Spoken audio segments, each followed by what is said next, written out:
మన ప్రభువైన యేసుక్రీస్తు నామములో ప్రార్థనా మందిరానికి వచ్చిన మీకు నా హృదయపూర్వకమైన వందనాలు. అందరికీ వందనాలండి, స్తోత్రాలు. దేవుని ఇల్లు అని దేవుని మందిరాన్ని గురించి బైబిల్ చెప్తుంది. దేవుని ఇల్లు అని. యేసు ప్రభు కూడా ఒక రోజున నా దేవుని ఇంటిని, దేవుని మందిరాన్ని మీరు దొంగల గుహగా మారుస్తున్నారా అని కోపపడినట్టుగా రాసింది బైబిల్లో. ఆయనకి బాధ కలిగింది. దేవుని మందిరాన్ని దేవుని మందిరంగానే ఉపయోగించుకోవాలి, కానీ దొంగల గుహగా ఉపయోగించకూడదనేది ఆయన మనసులో ఉన్నటువంటి ఉద్దేశం. ఆ ఆసక్తి, ఆ దైవికమైన ఆసక్తి ఆయన్ని భక్షిస్తూ ఉందట. మొట్టమొదట బైబిల్లో దేవుని మందిరము అనే మాట మనం ఎక్కడ చూస్తామంటే ఆదికాండం 28వ అధ్యాయం 17వ వాక్యంలో చూస్తాం. ఈ యాకోబు వాళ్ళ అన్నతో పేచి పెట్టుకొని, అన్నేమో ఇతను చంపాలని ప్రయత్నం చేస్తుంటే ఏశావు పారిపోయి వచ్చాడు. ఇల్లు వదిలిపెట్టి పారిపోయి వచ్చాడు. అరణ్యంలో వెళ్ళిపోతూ ఉంటే ఒక చోట అక్కడ ముళ్ళున్నాయి, భయంకరమైనటువంటి ప్రాంతం, చిట్టడివి. ఆ ప్రాంతాల్లోకి వచ్చేసరికి అతనికి నిద్ర పట్టింది. చీకటి పడిపోయింది, దారి కనిపించలేదు. అప్పుడు ఒక రాయి తీసుకొని తలగడగా పెట్టుకొని పడుకొని నిద్రపోయాడు. అలసిన వాడే నిద్రపోయాడు. నిద్రలో ఒక కల వచ్చింది. ఆ కల్లో ఒక నిచ్చెన భూమి మీద నుంచి ఆకాశం వరకు ఉంది. ఆ నిచ్చెన మీద దేవదూతలు ఎక్కుతున్నారు, దిగుతున్నారు, ఎక్కుతున్నారు, దిగుతున్నారు. ఆ నిచ్చెనకు పైన అత్యున్నత సింహాసనం ముందు ఆసీనుడైన వాడు ఉన్నాడు. ఇవన్నీ చూస్తూ ఉన్న సమయంలో ఉలిక్కిపడి లేచాడు. లేచి గడగడ గడగడ వణికిపోతున్నాడు. ఏమిటి వణుకుతున్నావు అని అడిగేవాళ్ళు లేరు అక్కడ. ఏమైంది చెప్పుకున్నామంటే ఆలకించేవాళ్ళు లేరు. సడన్ గా అతని నోట్లో నుంచి ఒక మాట వస్తుంది, అమ్మో ఇది ఎంత భయము కలిగినటువంటి ప్రాంతం ఇది, ఎంత భయంకరమైన ప్రాంతం ఇది, అమ్మో ఇది దేవుని మందిరమే కానీ మరేమీ కాదన్నాడు. చప్పట్లు కొట్టడం గట్టిగానే. ఆమేన్, హల్లెలూయా. ఇది దేవుని మందిరమే కానీ ఇంకా మరేమీ కాదన్నాడు. ఒకవేళ నేను కానీ అతన్ని కలిసి ఉంటే యాకోబుని, ఎందుకు అలాగన్నావు, దేవుని మందిరం అడవిలో ఎలా ఉంటుంది అని నేను అడిగుంటే, అయ్యా అంతవరకు దేవుడు నాకు తెలిసినా దేవుని భయం నాకు లేదు. దేవుడు ఎవరో తెలుసు, కానీ దేవుని భయం లేకుండా ప్రవర్తించా. అయితే ఆ రోజున అది అడవో, అది వాకో, అది పట్టణమో, గ్రామమో, ఏరో, స్థలమో, ఏదో నాకు అనవసరం. అక్కడ నేను దైవ దర్శనం చూశానయ్యా. అది దేవుని మందిరం కాకపోతే ఇంకేమంటారు? దేవుని భయం నాకు కలిగిందయ్యా.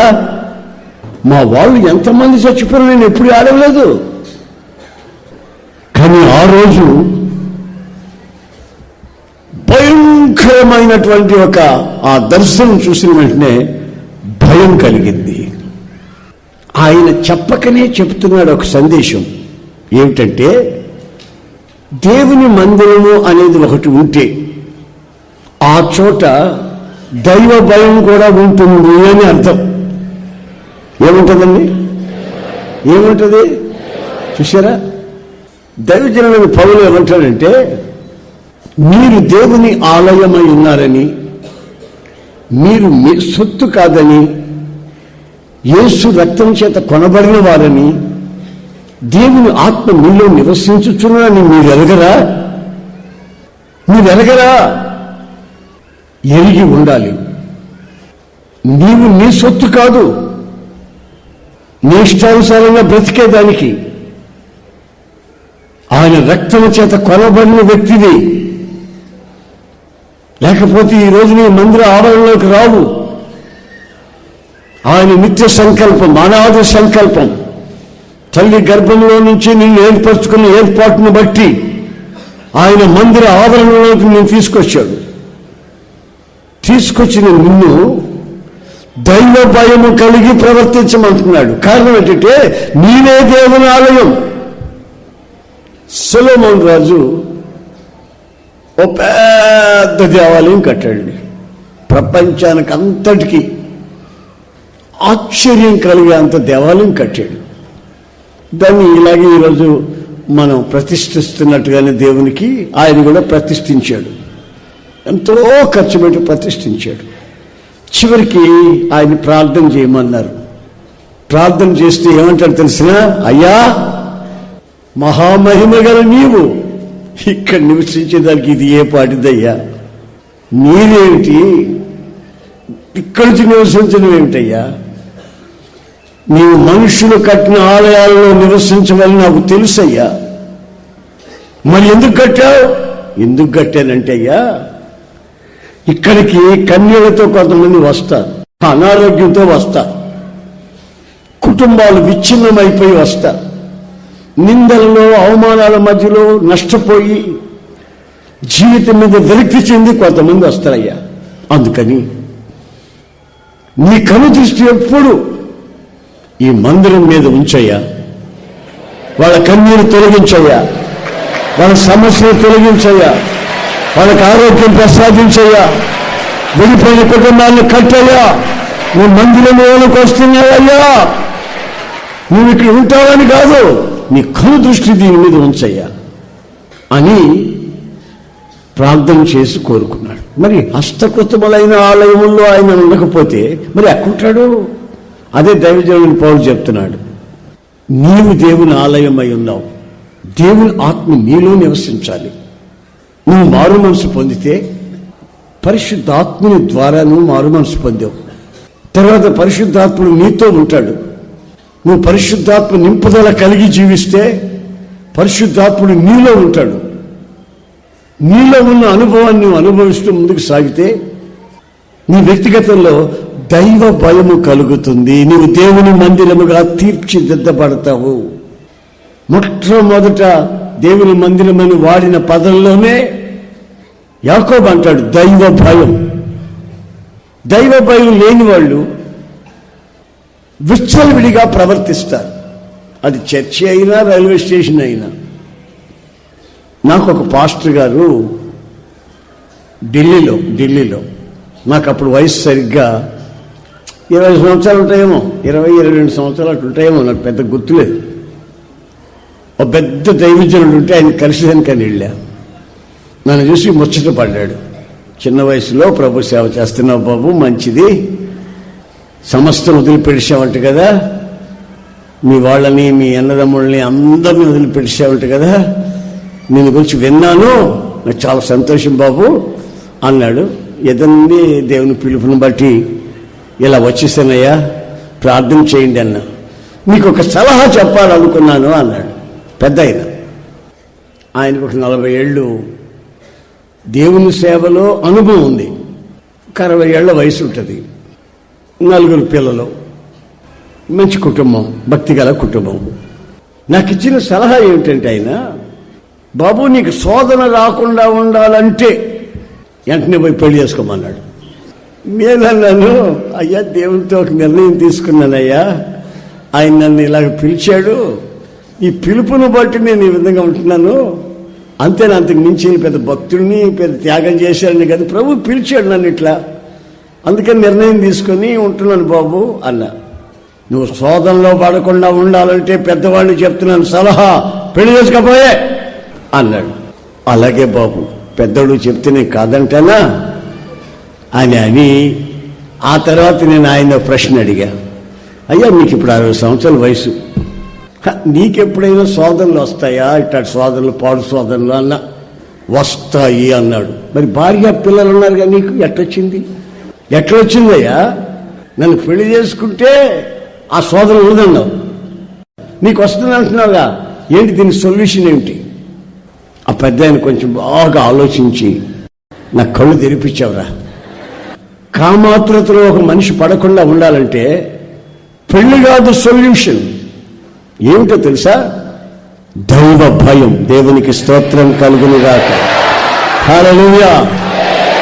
పెళ్లి కాకపోయినా పెళ్లి అయినా దైవ భయము ఎవరికైతే ఉంటుందో గుండెల్లో, వాళ్ళు పవిత్రంగా జీవించేందుకు ప్రభు సహాయం చేసుకుంటూ వస్తాడు. వాళ్ళ జీవితాలు దేవుని మందిరాలు. ఆమేన్. దైవ భయమున్న సంఘములో అపవిత్రతను చోటు చేసుకో. ఆ మహిమని ఆ సంఘములో ఉన్న వాళ్ళందరూ ఆదరిస్తారు, ఆచరిస్తారు. ఆమేన్, ఆమేన్, హల్లెలూయా. మరొకసారి ఏం జరిగిందంటే, దైవ భయం లేకుండా ఇద్దరు అన్నా చెల్లులు ఇద్దరు కలిసి, అహరోను మిరియంలు ఇద్దరు కలిసి మోషేని నోటికి వచ్చినట్టు మాట్లాడేశారు. మోషే తలంచుకున్నాడు. అంటే అన్నారులే అన్నయ్య కదా, అంటే అన్నారులే అక్కయ్య కదా, అంటే అన్నారు పెద్దోళ్ళు, అంటే ఏమైందని చెప్పి తలంచుకున్నాడు. కానీ దేవుడు తలంచుకోలే. ఏయ్ అహరోను, మిరియం, ప్రత్యక్షపు కూడా రండి, గుమ్మంలో నన్ను కలవండి అన్నాడు దేవుడు. ఎందుకు కలవమంటున్నాడు? వాగ్దానం చెప్తాడేమో అని వాళ్ళు ఆనందంగా పోయారు. అక్కడికి పోతే అహరోను, మిరియం, మోషేకి విరోధంగా మీరు మాట్లాడారే, ఎందుకలా మాట్లాడారు? భయం లేకుండా ఎందుకు మాట్లాడారు? దైవ భయం మీకున్నట్లయితే ఎందుకు మాట్లాడారు ఆ మాట? 100 కారణాలు ఉండొచ్చు. అభిషేకించబడిన కానీ వానికి విరోధంగా మీరు ఎందుకు మాట్లాడారు? అహరోను వెంటనే, అయ్యా మేము తప్పు చేశాం, మేము పొరపాటు చేశాం, దైవ భయం లేకుండా మాట్లాడామయ్యా, దైవ భయం మాకు లేదయ్యా, అటుగా మాట్లాడామయ్యా, క్షమించమని కోరుకున్నాడు. చూస్తే మిరియం ముఖం మీద, నొసటి మీద తెల్లటి కుష్టు ప్రారంభమైంది. మిరియం అహరోను జీవితాలలో ఇద్దరితో ఉన్నాడారు. కానీ ఒకరు పశ్చాత్తాపడ్డారు, మరొకరు హృదయాన్ని కఠినం చేసుకున్నారు. నా ప్రియమైన సహోదరులారా, నా 2 చేతులు జోడించి మీకు దండం పెట్టి చెప్తున్నాను, మీరు నోటితో ఏదైనా మాట్లాడేటప్పుడు ఆ మాట దేవుని భయముతో మాట్లాడవలసిన అవసరం వచ్చింది. మలాకి 3:16, భయభక్తులు గలవారు ఒకరితో ఒకరు మాట్లాడుకొనుచు ఉండగా, దేవుని భయభక్తులు గలవాళ్ళు ఒకరితో ఒకరు మాట్లాడుకుంటూ ఉంటే యెహోవా చెవియొగ్గి ఆలకించెను. యెహోవా చెవియొగ్గి ఆలకిస్తా ఉంటాడు. మీరిద్దరు బస్సు ఎక్కారు, ఏం మాట్లాడుకున్నారో ఆయన ఆలకిస్తుంటాడు. దేవుని మందిరానికి వచ్చారు, ఒకరు పక్కన ఒకరు కూర్చున్నారు, మీరిద్దరు ఏం మాట్లాడుకుంటున్నారో దైవ భయం లేకుండా అది ఆలకిస్తుంటాడు. దేవుని మందిరంలో వాక్యం ప్రకటించబడుతున్నప్పుడు నువ్వు దేవుని మాట్లాడుతున్నావో సెల్లో వచ్చే మాట్లాడుతున్నావో ఆయన ఆలకిస్తుంటాడు. చూడండి, అంత క్లియర్ రాసింది చూడండి. ఆయన ఆలకిస్తుంటాడు. ఇద్దరు మాట్లాడుకుంటుంటే ఆలకిస్తుంటాడంట. నాకు తెలియకపోవచ్చు ఏం మాట్లాడుకున్నా, పక్క వాళ్ళకి తెలియకపోవచ్చు, ఆయన ఆలకిస్తుంటాడు. దేవుని భయం లేకుండా ప్రవర్తించిన వాళ్ళ ప్రవర్తన చివరికి ఏ భయంకరమైన స్థితికి వస్తుందో చెప్పకనే చెప్తున్నాయి. దేవుని వాక్యాలు హెచ్చరిస్తున్నాయి. ఇవన్నీ మనకు దృష్టాంతములుగా వ్రాయబడిన సంగతులు ఇవన్నీ బైబిల్లో. మిరియం గురించి ఎప్పుడైనా నోరు తెరిచినప్పుడు ఎవరిని గురించి ఎలా మాట్లాడుతున్నావు, నీ పిల్లల గురించి ఎలా మాట్లాడుతున్నావు, పక్కింటి వాళ్ళ గురించి ఎలా మాట్లాడుతున్నావు, స్నేహితుల గురించి ఎలా మాట్లాడుతున్నావు, దైవజనుల గురించి ఎలా మాట్లాడుతున్నావు, నువ్వు నోరు తెరిచావంటే ఆయన ఆలకిస్తాడు.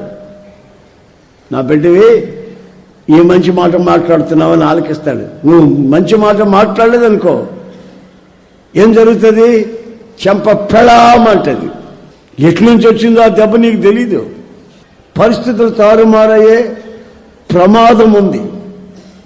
గనుక దేవుని భయం కలిగి దేవుని మందిరంలో మనము దేవుని మందిరమై ఉన్నాము గనుక, యేసు రక్తం చేత కడగబడిన బిడ్డలం గనుక మన రెండు చేతులెత్తి ఆయన్ని ఆరాధిస్తున్నాం కనుక, పరిశుద్ధ అలంకారంతో ఆయన్ని ఆరాధించవలసిన ఆలయంలో ఉన్నాము కనుక, మన ఆకాంక్ష, మనకు శ్వాస, మన యొక్క ఆలోచన సమస్తము ఆయన చిత్తానికి అనుగుణంగా ఉండేటట్లుగా మనం ఆలోచించి నడిపించబడాలని దేవుని వాక్యం మనకు హెచ్చరిస్తూ ఉంది. దేవునికి స్తోత్రం కలుగునుగాక.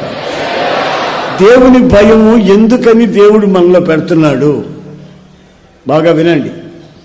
దేవుని భయం మనకు దేవుడు ఎందుకు ఇస్తున్నాడు? ఏంటి ఆయనకు భయపడటం ఏంటి? దేవుని భయం మనకెందుకు? కొందరికి మనుషుల భయమూ ఉండదు, దేవుని భయమూ ఉండదు. కానీ దేవుడు ప్రత్యేకించి దైవ భయాన్ని ఇస్తున్నాడు. బాగా వినండి. యాకోబుకి మనుషుల భయం అంటే వాళ్ళ అన్న భయం ఉంది, వాళ్ళ అన్న ఏశావు భయం ఉంది. వాళ్ళ మామగారింట్లో నుంచి బయలుదేరి వచ్చేటప్పుడు ఆనందంతో వచ్చాడు, సంతోషంతో వచ్చాడు, కుటుంబ పరివారంతో వచ్చాడు, దాసదాసీలతో మందలతో వచ్చాడు. దేవుడు నన్ను వాగ్దాన దేశానికి రమ్మన్నాడు, పౌలు ప్రపంచ దేశానికి రమ్మన్నాడు అని మామగారిని వదిలిపెట్టి, బావమర్దులను వదిలిపెట్టి వచ్చేస్తున్నాడు. చాలా దూరం వచ్చిన తర్వాత అన్న భయం వచ్చింది. అన్నను గురించి భయం. ఏశావు మంచోడు కాదు, మహామూర్ఖుడు. వాడు కత్తి తీసుకొని వస్తాడు, ముందు నన్ను నరుకుతాడు, పుట్టుకొకరు చెట్టుకొకరు చేసేస్తాడు అని భయపడి గడగడ గడగడలు ఆడిపోతే ఒక దగ్గర సతికిల పడ్డాడు. అప్పుడు ఏమంటాడు తెలుసా? రేయ్ పన్నోళ్ళారా ఇట్లండి, మన మందలు ఎక్కడున్నాయిరా? ఇదిగో మందనండి, ఈ మందను 2 భాగాలు చేయండి. ఎందుకయ్యా? మా అన్న నన్ను కత్తితో పొడి చేస్తాడు రా, మమ్మల్ని అందరిని చంపేస్తాడు, చెట్టుకొకరు పుట్టుకొకరు నరికేసి ముక్కలు పెట్టేస్తాడు. ఆడి భయం నాకు గుడ్డల్లో కడకడకడలాడిపోతుంది. దేవుడు భయం లేదు, అన్న భయం ఉంది. ఏం చేయాలి? ఏమో అర్థం కావట్లేదురా, 2 భాగాలు చేయండి. ఒక భాగాన్ని తీసుకుని వెళ్ళి అన్నకిచ్చి, మీ తమ్ముడు పంపించాడయ్యా, ఈ కానుక అందుకో అని అంటే ఆడి కోపం చల్లారిపోద్ది, తర్వాత నేను వచ్చి కలుస్తాను అన్నాడు. అలాగే బాబా వీళ్ళంతా మంచి మంచి మంచి మంచి వీడు కష్టపడి పాపం చెమటలు ఓర్చి జీతాలు, వాళ్ళ మామ జీతాలు మారుస్తుంటే జీతాలు మార్పించుకొని పడరాని పాటలు పడి ఇంట్లో ఉండకుండా భార్య దగ్గర ఉండకుండా వాడిని పొలంలో పెట్టేస్తే ఈ అన్ని బాధలు పడి సంపాదించుకున్న మందది తీసుకెళ్ళి తగలబెట్టాడు. వాడికి ఏశావు మీ తమ్ముడు పంపించాడు బాబు, తీసేసుకో. నాకెందుకురా చాలా ఉన్నాయి, అది తీసేసుకోమా. మీ తమ్ముడు మమ్మల్ని ఏమన్నాడు, తీసుకోవయ్యా. నాకు వద్దురా, వాడు ఆస్తి నాకెందుకండి, అది తీసుకోండి బాబు, వాడు భయపడితే వస్తున్నాడు, తీసుకోండి అని వద్దన్న వాడికి దండం పెట్టి యాకోబు మందిని ఆడికి ఇచ్చేసి వచ్చారు. తర్వాత వచ్చారు, ఏమైందిరా మా అన్నకు వచ్చి మెత్తబడ్డా, కోపం చల్లారిందా అంటే, కోపం చల్లారడం ఏంటండి బాబు, మేళాలు వాయిద్యాలతో తీసుకొని నిన్ను కలుసుకోవాలని వస్తున్నాడయ్యా, నిన్ను ఊరేపుకి తీసుకోవాలని వస్తున్నాడు, నువ్వేమో కోపం కోపం అని మందంత ఇచ్చేయమంటివి, నీ మీద ఆవగింజంత కోపం కూడా లేదు వాడికి, వాడు తాళాలు మేళాలు తీసుకుని ఊరేగింపుకి తీసుకెళ్తాడంట, మిమ్మల్ని గురించి బాగా విచారించాడు. వాడు కోపం లేదా? లేదు. మరి ఎందుకు ఇచ్చి వచ్చారు? అది నువ్వేమన్నావే, నువ్వేమన్నావు కదండి. ఇప్పుడు అర్థమైందండి. నీ సంతోషంలో సగం నువ్వు భయపడితే సాతాను పరమైపోద్ది, నువ్వు భయపడితే సగం కష్టార్జితం అందరూ తింటారు. వడ్డీ వ్యాపారస్తులే తినొచ్చు, డాక్టర్లే తినొచ్చు, రాబంధుల్లాగా బంధువులే తినొచ్చు, ఎవరో మొత్తం మీద నీ కష్టార్జితం అంతా భయపడ్డావంటే ఇక తిన్నారని అర్థం. మనుషుల భయమేమో నిన్ను శాపానికి గురి చేసి కన్నీళ్ల మధ్యలోకి తీసుకొస్తుంది. ఆయన భయం మనకుంటే ఎవడే చేస్తుంది. నిర్గమకాండం 20:20. అందుకు మోషే, భయపడకుడి, మిమ్మల్ని పరీక్షించుటకును, భయపడవద్దు, మిమ్మల్ని పరీక్షించుటకు, మీరు పాపము చేయకున్నట్లు, మీరు పాపము చేయకుండా ఉండునట్లు ఆయన భయము మీకు ఆయన మీకు భయము కలుగు చేసి ఉన్నాడు. ఆయన భయం. ఆమేన్. మనుషుల భయం కాదు. హల్లెలూయా. వాళ్ళ భయం వీళ్ళ భయం కాదు. హల్లెలూయా. ఆయన బలం నీ కలుగు చేశాడు. భయము కారణం ఏంటంటే నీవు పాపము చేయకుండా ఉండునట్లు. దైవ భయం పాపముల నుంచి మనల్ని విడిపిస్తుంది, సినిమాలో పోకుండా కాపాడుతుంది, ఆలోచనలు కూడా పరిశుద్ధపరచబడతాయి. ఇతరులు మోసం చేసే ఆ మోసపు ఆలోచనలు రావు, కపటమైన ప్రమాణాలు రావు. సిన్సియారిటీ, యథార్థత, నమ్మకం మాత్రమే నీ గుండెల్లోంచి బయలుదేరుతుంది. కారణం ఏంటంటే ఆయన భయం నీకుంది. మాట అబద్ధం చెప్తే ఏమవుతుందో వద్దు, చెప్పకూడదు. కపటంగా మాట్లాడితే ఏమవుతుందో మనం చెప్పకూడదు. దేవుని బిడ్డల మనం ఒకప్పుడు దుర్మార్గులమే, కానీ ప్రభు మనల్ని రక్షించాడు. ఆయన రక్తంతో కడిగాడు, ఆయన ఆత్మను మనకి ఇచ్చాడు, ఆయన మనల్ని వెలబెట్టి కొన్నాడు. కనుక ఆయనకి నమ్మకంగా ఉంటాం. మీట ఇప్పుడు యేసయ్య రక్తం చేత కడిగాడు, పవిత్రమైన మార్గం తీసుకెళ్తానంటున్నాడు. వెళ్దాం. ఈయన చేస్తాడు, ఆయనే మనకు ఆహారం అవుతాడు. వాక్యం అనే ఆహారం నెమరు వేసే కొంత బలం వచ్చేస్తుంది. మన పద్ధతులు మారుతాయి, నడక మారుతుంది, పడక మారుతుంది, చూపులు మారుతాయి. ఇంకా అంతకంటే మనకు భాగ్యమే ఉందండి. ఇంకో మాట ఏమిటంటే దేవుని మందిరములో ప్రజలు ఎలా నడవవలెనో దేవుని వాక్యం హెచ్చరిస్తుంది. చదవండి. మొదటి తిమోతి పత్రిక 3:15 ఏమని రాసిందో చూడండి. దేవుని మందిరములో అనగా జీవము గల దేవుని సంఘములో జనులు ఎలాగూ ప్రవర్తింపవలనో అది నీకు తెలియవలనని ఈ సంగతులు నీకు రాయుచున్నాను. దేవుని మందిరములో, జీవము గల దేవుని మందిరములో. చూడండి ఆ పదాలు చూడండి, ఎంత స్వచ్ఛంగా పరిశుద్ధాత్ములు రాశాడు. దేవుని మందిరాలు కనబడతాయి మనకు అక్కడక్కడ. జీవము గల దేవుని మందిరం అనే మాట ఎందుకు ఉపయోగించారంటే జీవమున్న చోట ఎదుగుతుంది అని అర్థం. జీవముంటే చెట్టు ఎదుగుతుంది. సంఘములో జీవముంటే ఆ సంఘపు ఎల్లలు కూడా విశాలపరచబడతాయి. ఎదుగుదల కుంటుబడింది అంటే కారణం ఏంటంటే దేవుని మందిరంలో ప్రజలు ఎలా నడుచుకోవాలనో తెలియని వాళ్ళు చేరారు. ఒక 10 ఏళ్ల క్రితం జపాన్ క్యాపిటల్ సిటీ టోక్యోలో ఉన్నాం. 3 రోజులు ప్రార్థన మీటింగ్లు జరుగుతున్నాయి. వెళ్ళా. ఈరోజు city mayor, capital city mayor వస్తున్నారు, మిమ్మల్ని కలవాలని అన్నారు. వాళ్ళు టైం చెప్పారు. ఆ టైం ప్రకారం ఆగాను. ఆయన మేయర్ కదండి, బిజీగా ఉండి రాలేకపోయారు. నేను వాక్యం చెప్తున్నప్పుడు వచ్చాడు. ఈ గూనోడు లేడు, గూనోడు కాళ్ళు చేతులు చచ్చిపడిపోయి గూనోడు ఉంటాడే, అట్లా ఒక అతనిట వస్తున్నాడు. నేను ఇక్కడ కూర్చుంటాను, డిస్టర్బెన్స్ అవుతుంది, ఆడు కూర్చుంటానంటాడు ఆయన. ఈ పాస్టర్లు ఉన్నారే, రాజకీయ నాయకులతో కూడా సంబంధం కలిగిన వాళ్ళు, మీరు స్టేజీకి రండి అని తీసుకొని వచ్చారు. ఆయనేమో ఎప్పుడైతే అట్లా వస్తున్నాడో నేను ఒక అతను పిలిచి, బాయ్ అతను ఎక్కడ దగ్గర కూర్చోబెట్టి గూనెని తీసుకొస్తాను స్టేజీలోకి అన్న అతను గూనె కాదు, ఈ క్యాపిటల్ సిటీకి మేయర్ అన్నాను. మరి ఏంటి అట్లా వస్తాయంటే దేవుని సన్నిధికి గౌరవం ఇస్తున్నాడు.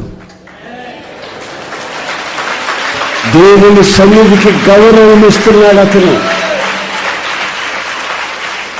వీళ్ళని బతిలాడాడు. నేను అక్కడ కూర్చుంటాను, లోపలికి రాను, జనం వాడు చూస్తారు, నేను రానన్నాడు.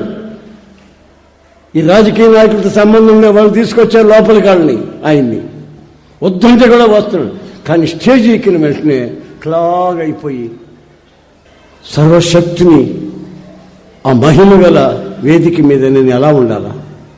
నవ్వుతూ ఉండాలా? ఇకిలిస్తూ ఉండాలా? దిక్కులు చూస్తూ ఉండాలా? ప్రార్థనలో ఉండాలా? ఎలా ప్రవర్తించాలి? స్టేజ్ మీద దేవుని సన్నిధికి ఇవ్వవలసిన రెవరెన్స్, మహిమ, గౌరవాన్ని ఎలా ఇస్తున్నారు? దేవుని మందిరంలో ఈ ఆడపిల్లలు ఫ్యాంట్లు వేసుకొని రాకూడదు. దరిద్రపు కల్చర్ అది, దరిద్రపు చేష్టలు అవి. బైబిల్ ఒప్పుకోదు.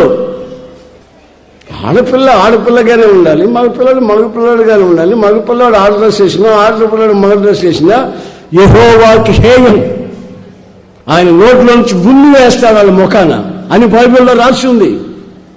జీవము గల దేవుని మందిరములో మనుషులు ఏ విధంగా ప్రవర్తించవాలనో తెలుసుకోవాలి. 2 బిడ్డల తల్లి, 3 బిడ్డల తల్లి ఫ్యాంట్ వేసుకొని తిరుగుతుంటే ఏంటది? పిల్లలు ఫ్యాంట్లు వేసుకొని తిరుగుతుంటే ఏంటది? మన కల్చర్ ఏంటి? మన భక్తిగల దేశం ఏంటి? మన పరిశుద్ధమైన అలవాట్లు ఏంటి? బైబిల్ చెప్తున్నది ఏంటి?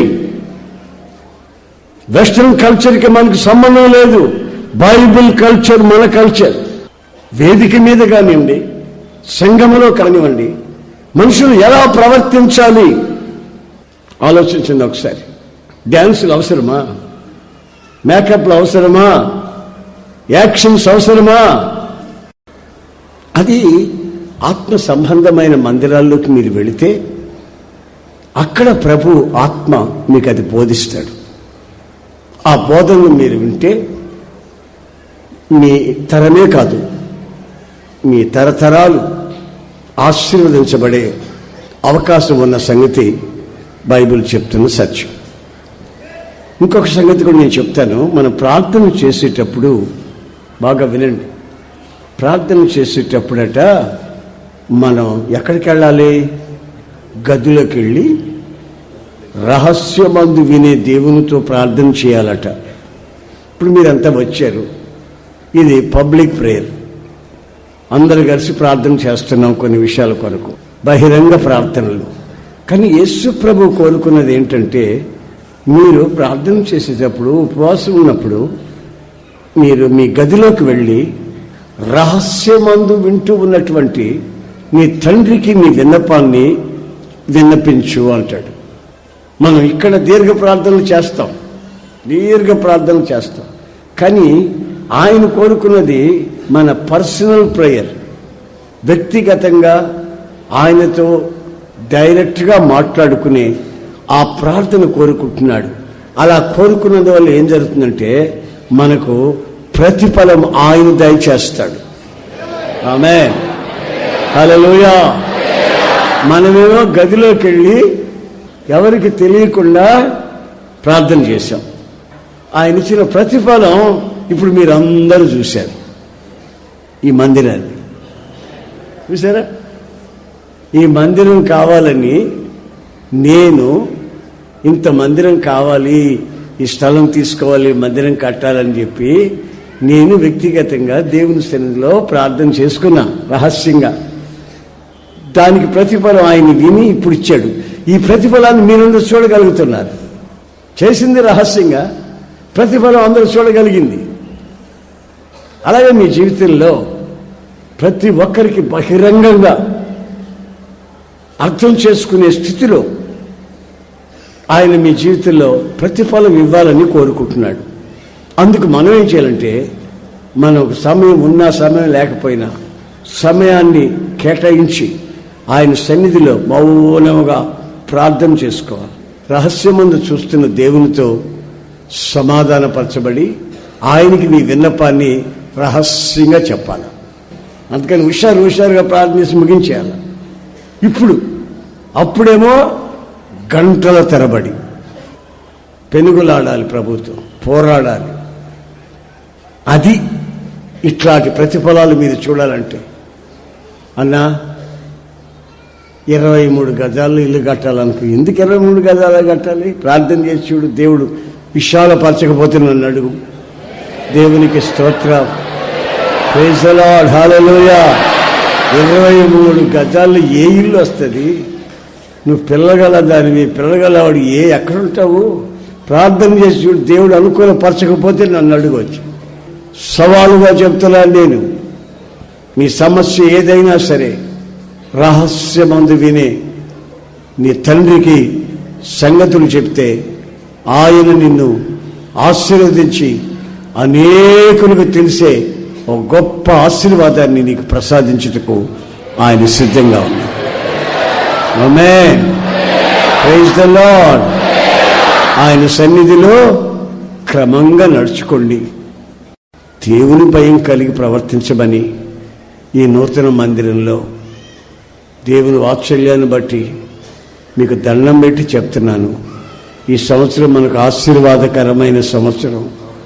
ఈ సంవత్సరాది నుండి సంవత్సరాంతం వరకు ఆయన ప్రతి అడుగున ఆయన సన్నిధిని మనకు అనుగ్రహించి ఆయన రక్తము చేత నేను కప్పుటకు ఆశిస్తున్నాడు. మోకరించండి, ప్రార్థన చేసుకుందాం.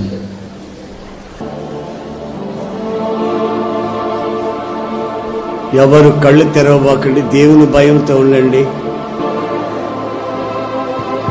ఇదొక ప్రత్యేకమైన రీతిగా నిన్ను ఆశీర్వదిస్తున్న రోజు.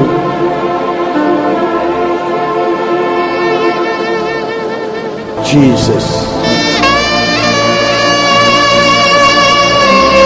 దేవుని మందిరంలో ఎలా ప్రవర్తించాలను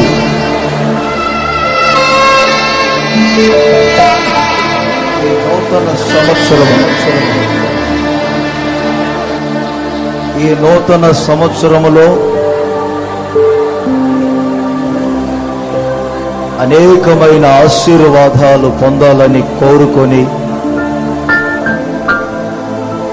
ఈ నూతన మందిర ప్రారంభోత్సవం రోజు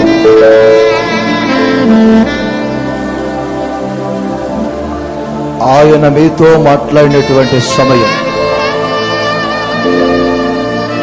ఆయన కనుదృష్టి నిలిపే ఈ ప్రార్థనా మందిరములో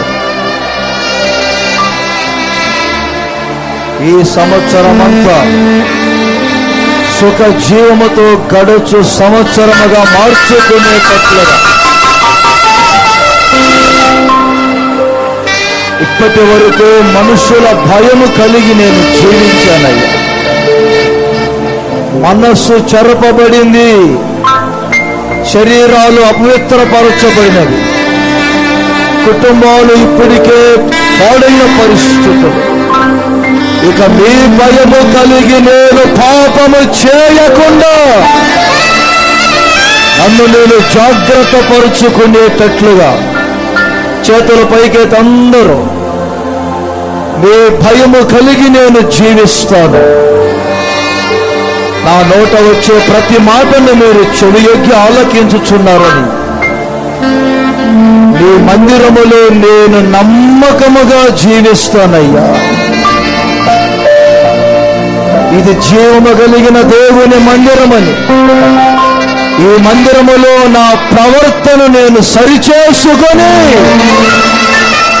భయముతో వణుకుతో జీవిస్తానని ఈ సంవత్సరపు ఆరంభములోనే మీరు చేతులెత్తి ఒక తీర్మానం చేయండి. ఈ తీర్మానమే ఈ సంవత్సరమంతా మిమ్మల్ని ఆశీర్వదించును, మిమ్మల్ని ఆశీర్వదించును. నవనూతనమైన మార్గాలలో మిమ్మల్ని నడిపించను. మీ ద్వారా ప్రతిఫలన పొందినట్లుగా వ్యక్తిగత ప్రార్థన అది రహస్యముగా మీరు చూచినట్లుగా నా జీవితాన్ని నడిపించుకుంటాను. అందరూ భయభక్తిగా ఒక్కసారి కళ్ళు మూసి చేతులు పైకెత్తండి. అందరూ కళ్ళు మూసి మీ కొరకు ప్రార్థన చేసే ఈ చివరి క్షణాలు ఈ నూతన మందిరములో నూతనమైన ఆశీర్వాదాలతో యేసు మిమ్మల్ని దర్శిస్తూ ఉన్న సమయం.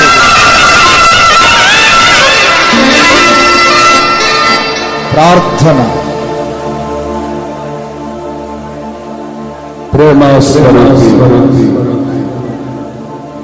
నిత్య ఆశ్రయ దుర్గమైన మా తండ్రి, మీ పరిశుద్ధ నామానికి స్తోత్రం నాయన.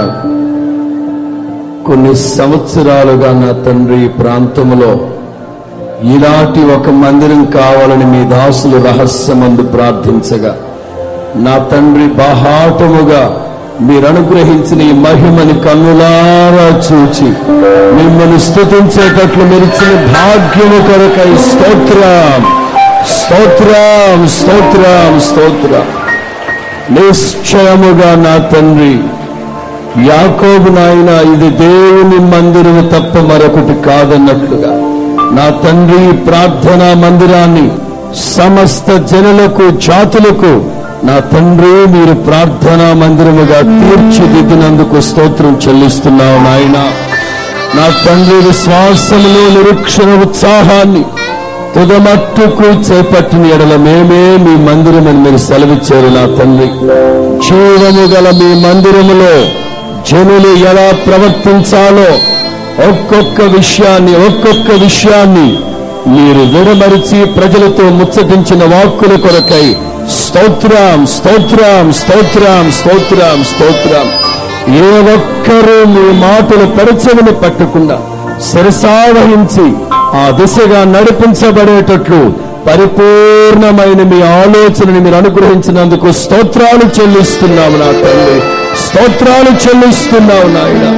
ఈ సంవత్సర ప్రారంభంలోనే నా తండ్రి గొప్ప జన సమూహముగా మీ పాదాల చెంత చేరి మీ ఆలోచనలు గ్రహించడానికి మీరిచ్చిన చక్కటి అవకాశము కొరకై స్తోత్రం స్తోత్రం స్తోత్రం నాయన. మనుష్యుల భయము కాదు నా తండ్రి, మనుష్యుల భయము కాదు నా తండ్రి. అణువులలో పరమాణువులలో మిమ్మల్ని గూర్చిన భయాన్ని ఒక్కొక్కరికి మీరు అనుగ్రహించండి నాయన. మీ ఎడల భయము కలిగి నడిస్తే పాపము చేయరని మీరు ఇచ్చిన ఆదరణ కొరకై స్తోత్రం స్తోత్రం స్తోత్రం స్తోత్రం నాయన. మీ అందరి భయభక్తులు కలిగిన బిడ్డలు ఒకరితో ఒకరు మాట్లాడుకునేటప్పుడు నా తండ్రి మీరు చెవియొగ్గి ఆలకిస్తానన్నారు. మీ సన్నిధిలో ఏ ఒక్కరు అనాలోచనగా మాట్లాడడానికి త్వరపడకుండా వినయ భయభక్తులతో వచ్చే ప్రతి మాట కృపాసహితమైన మాటగా మీరు ఉంచండి. క్షేమాభివృద్ధిని కలుగు చేసే మాటగా ఉంచండి. బిడ్డలలోట ప్రతి నిత్యము మిమ్మల్ని గూర్చిన స్తోత్ర గానాలు ఉండాలి నా తండ్రి. ఒక్కొక్కరిని మీరు ఆ విధంగా మీరు అభిషేకించండి. నిశ్చయముగా నా తండ్రి ప్రతిష్ఠింపబడిన మీ సేవకులకు విరోధముగా ఏ ఒక్కరూ మాట్లాడకుండా ఒక్కొక్కరిని మీరు హెచ్చరించినందుకు స్తోత్రాలు చెల్లిస్తున్నావు నాయన. మేము ఏది మాట్లాడినా, ఎలా మాట్లాడినా, ఎంత మాట్లాడినా మా దేవా మాకు కాదు నా తండ్రి, మాకు కాదు నాయన. మీ నామ ఘనత కొరకు మా మాటలను మీరు ప్రతిష్ఠించండి స్వామి. నిశ్చయముగా నజరేయుడైన యేసు నామములో ఈ బిడ్డలు ఆశీర్వదిస్తుండగా నా తండ్రి నూతనమైన ఆశీర్వాదాలతో ఒక్కొక్కరిని ఇప్పటికే నింపినందుకు స్తోత్రం స్తోత్రం. ఇంకా నన్ను నింపండి, నిశ్చయముగా బిడ్డలు దీవించండి నా తండ్రి. పరిపూర్ణమైన ఆశీర్వాదముల చేత నింపండి. ఆది అంతమై ఉండి నడిపించినందుకు స్తోత్రం నాయన. కృపాక్షేమాలతో బిడ్డలు మీరు తోడుకుని వెళ్ళండి. ఆద్యంతం మీరయుండి నడిపించండి స్వామి. సర్వగణత మహిమ ప్రభావములు మీకు ఆరోపిస్తూ ఇప్పటి వరకు మీ వాక్కులు విత్తిన మీద ఆశని ఏడింతల ఆత్మాభిషేకము చేత నింపి బలపరిచి నడిపించమని అనేక జనములకు, జాతులకు, దేశానికి, ప్రపంచానికి మీరు వెలుగుగా నిలవబెట్టినందుకు స్తోత్రాలు చెల్లిస్తూ మమ్మల్ని మేము తగ్గించుకుంటూ కృపగలిగిన మీ హస్తాలకు సమర్పించుకుంటూ యేసు నామములో ప్రార్థిస్తూ ఉన్నాము తండ్రి. మన ప్రభు అయిన యేసు క్రీస్తు కృప, నా దేవుని ప్రేమ, పరిశుద్ధాత్మని సన్నిధి, సముఖము, సహవాసము, సమాధానం